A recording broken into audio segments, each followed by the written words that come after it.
yes. Again, my name is Luna, and what I'd like to do for you is something old, something blue, meaning sad, something borrowed, and something new. And my new was like just finished, like 2 o'clock. So I have most of it memorized, but I think I'm going to need to go to my journal to finish it up. And my something blue is new too, so you get 2 new pieces tonight. If you don't know, April is National Poetry Month. It's also Sexual Assault Awareness Month. And for the National Poetry Month, the challenge on Facebook is to write a poem a day. So 30 poems for the month of April. So that's why I have 2 new pieces. One is 2 days old, and then the other one I finished today. So I'm going to start with my blue, and it's in my phone, and work myself up from there. So here we go. Oh, and I can't sing, but for National Poetry Month this year, what I did was take a chorus from songs that I've heard on the different days, and wrote a piece from a song that I heard either on my iPod or on the radio or something like that. So yeah, so bear with me. I can't sing, but you get the feeling. I know somebody who can. Okay, something blue.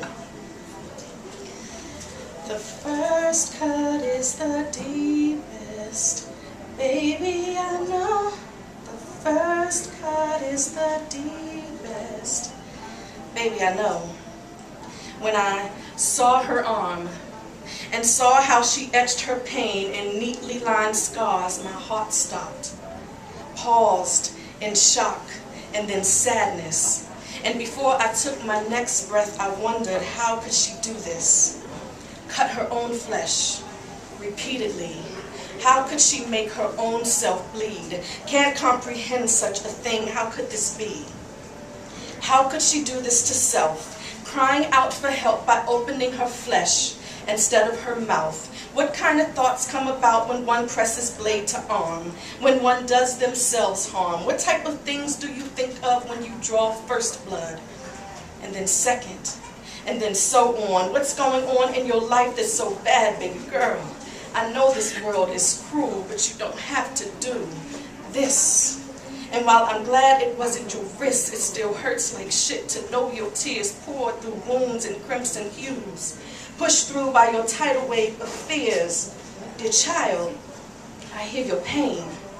I see your cries. Please realize that your beauty is blinding, shining so brightly I'm afraid you just might be standing in its shadow. How could you not know your potential? How could you not see you're beautiful? Do you really believe this is what you had to be, had to become?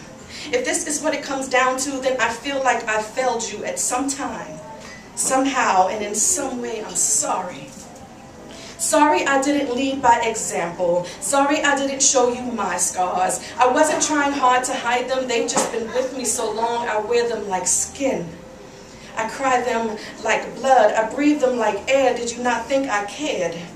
Did you feel I wasn't there for you? Did you not feel Christ your refuge? Did you feel so very alone that you consoled yourself with pain?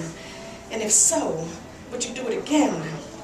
And I'm not asking, but rather I'm begging, baby, please, don't do this again. I know you keep your small circle of friends, but I'm always there for you.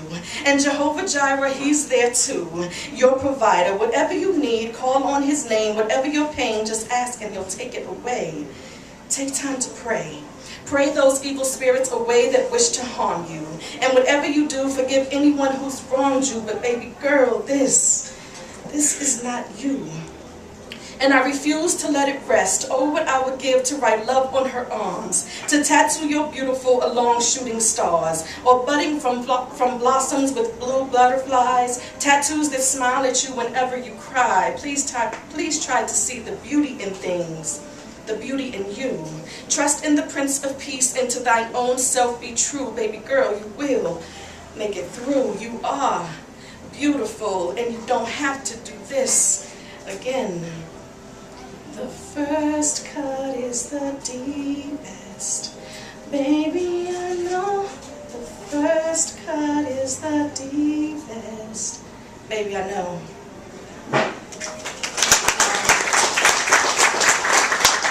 Self-injury and self-mutilation is something that's becoming much more popular among teens and adolescents. To read more about it and to support it, visit to write loveonherarms.com.